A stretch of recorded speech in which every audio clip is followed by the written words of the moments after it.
रात के 11 बजे थे। कमरे में हल्की सी रोशनी थी और सामने खुली किताबें, लेकिन विक्रम किताबों को पढ़ नहीं रहा था।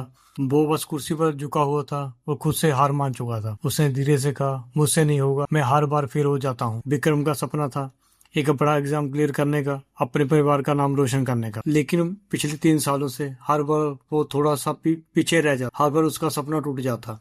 धीरे धीरे उसका आत्मविश्वास खत्म होने लगा और उसकी मेहनत भी कम होती गई। एक दिन वो अपने पुराने कोचिंग टीचर से मिला। टीचर ने उसकी हालत देखी और पूछा, विक्रम क्या हुआ? विक्रम बोला, सर मैंने सब कोशिश कर ली, मुझसे नहीं होगा। टीचर मुस्कुराए और उसे पास के जिम में ले गए। वहाँ एक आदमी भारी वजन उठाने की कोशिश कर रहा था। पहली बार फेल हो गया, दूसरी बार फेल हो गया, तीसरी बार फिर भी वे नहीं उठा पाया।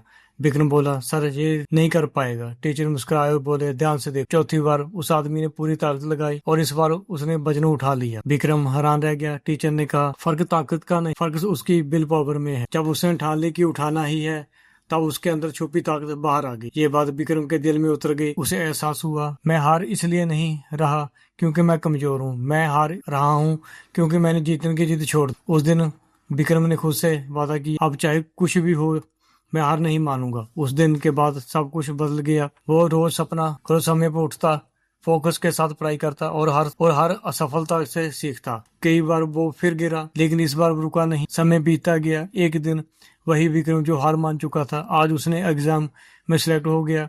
उसकी आंखों में खुशी के आंसू थे। उसने आसमान की तरफ देखा और कहा, जब मैंने को नहीं रोका तो दुनिया भी मुझे रोक नहीं पाई। सीख, असली ताकत शरीर में नहीं, विल पावर में होती है। जब आप ठान लेते हो कि नामुमकिन भी मुमकिन बन जाता है। याद रखो, हार और जीत के बीच फर्क सिर्फ एक जीत का है, विल पावर का। जिस दिन तुमने खुद से कह दिया मैं रुकूंगा नहीं, उस दिन तुम्हें कोई नहीं रोक सकता।